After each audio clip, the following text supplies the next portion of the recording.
Hey everybody, how y'all feel out there? I'm Greg Aalvik, and this is the Double A Show. Today on the Double A Show, more is going to be revealed about the fruit of the tree of the knowledge of good and evil. The opinions and perspectives expressed on this program are exclusive to the Double A Show. Greg's unique perspectives are not found in a church, mosque, or a synagogue. This show contains offensive language and irreverent themes. So getting after some more of those funky religious doctrines, here's Greg Aalvik. Take hold of my hand. We're gonna take a little trip and gonna decipher some of this shit now, because we're talking about figs. We're talking about fig trees. We're gonna get to the bottom of it or the top of it. Apricot trees aren't mentioned. Prune trees aren't mentioned. Apples aren't mentioned. Nothing. It's not mentioned, just figs. Figs happen to be mentioned a lot in the Bible. In fact, it's considered, when you do a little looking around, it doesn't take long to figure out that figs are one of the 7 big most mentioned foods. The promises to Israel had to do more with physical things. In fact, I look at the Old Testament as a physical, carnal law that is trying to help people understand good and evil in a very physical, carnal, literal way. And if you want to go that route, there it is. Have at it. See how you do. But he would promise that he was going to bring them to a land. So the promised land had these 7, this is what they mentioned. Let's see if I can do it. Wheat and barley, vines and fig trees, olives, pomegranates, and honey. Did I do it? I was eyes closed all day, every day, and I just beat the shit out of my microphone. So I did it. But figs are talked about all the way through the Old Testament, and they're always involved in the promises of God to Israel. When he promises stuff, fig trees are involved. The Old Testament almost exclusively about Israel. It's by Israel. They wrote it. It's to Israel, right? It's for Israel, everything. So when he's given promises, he's talking about stuff, he's talking about Israel. And it turns out fig tree is used many times as a symbol for that nation. God's chosen people, they're a fig tree. Joel says this in a prophecy about Israel. It says, "He has laid waste my vine and ruined my fig tree. He has stripped it bare and thrown it away. Its branches were made white." Let's talk about Israel. It uses the fig tree as a singular. My fig tree. He's talking about Israel. It's obvious in Joel that he's talking about Israel, right? As a symbol. So we don't just start seeing it there, but it really materializes a lot in the prophets like Hosea.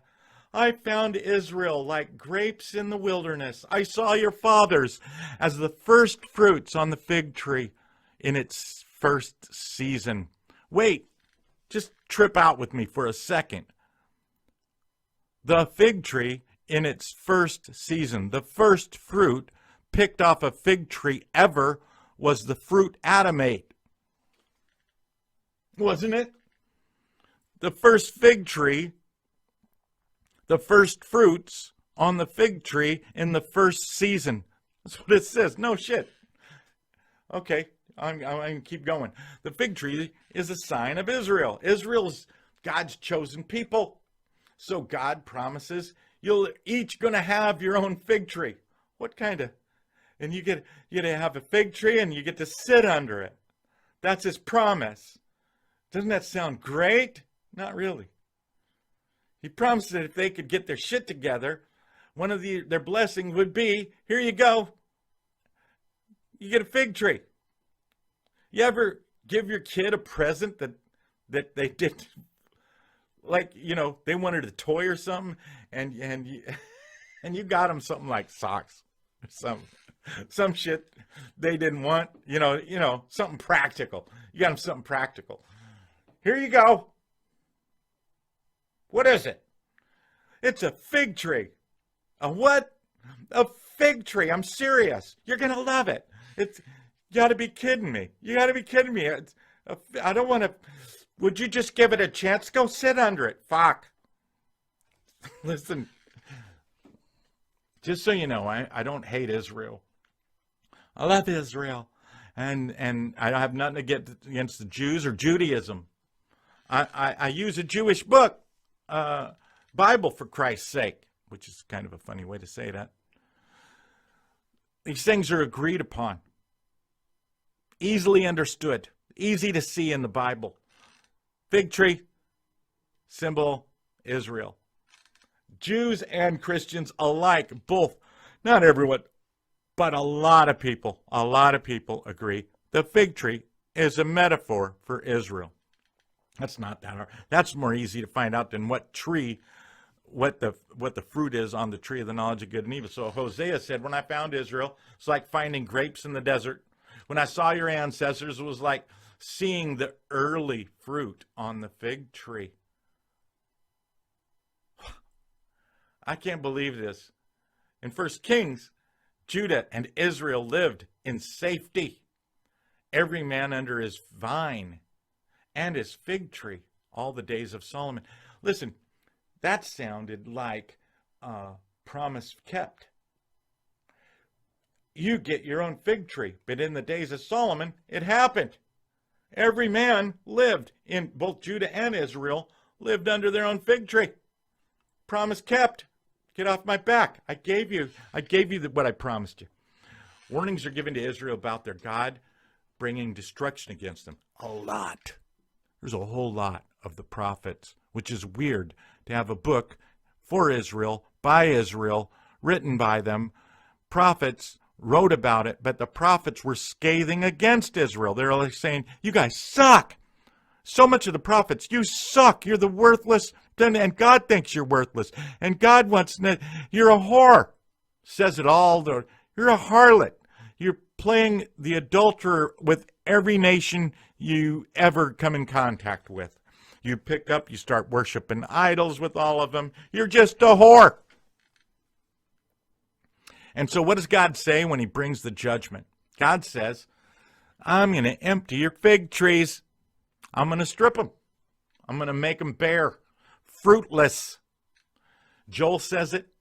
Joel is one of the books of the Bible, one of the prophets. Habakkuk says it. Haggai says it. And they all say the same thing. Isaiah 34, though, says this. This is deep, but just let it pass through your ears for a second. All the host of heaven shall be dissolved. I'm going to say that again. All the host of heaven shall be dissolved. And that's the host of heaven is usually talking about the angels. And the heavens shall be rolled up like a scroll. Sounds like the end of the world, right? All their hosts shall fall down as the leaf falls from the vine, and as fruit falling from a fig tree.